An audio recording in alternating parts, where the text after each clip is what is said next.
Hello, I'm Alex and I work for Bolte Startworld.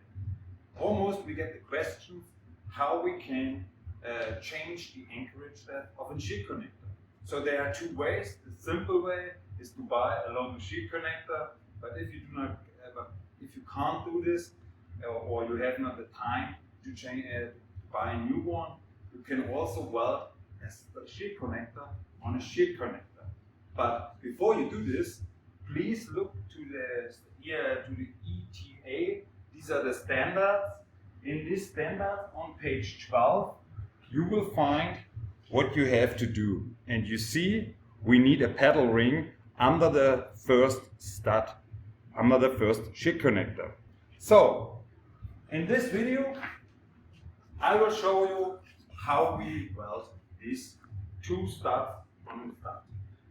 First of all, you have to use the first shear connector with the paddle ring. Then you put it in the chuck and weld the first shear connector.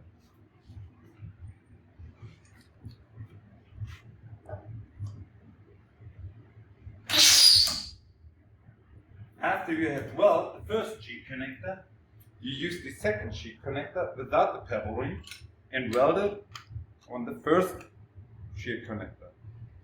But please have a look that the paddle ring is just up to the head. Then you weld another shear connector,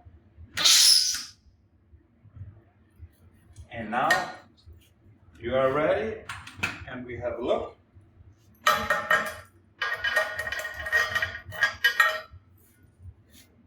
You will see perfect welding, and what happens, it's just easy.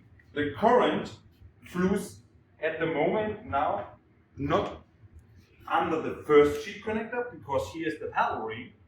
It flows under the second shear connector. And in our example, you will see it just a little bit better. So here you see the concrete flew under the second shear connector, and now the anchorage depth is just bigger as before. So, if you have further questions, do not hesitate and contact us.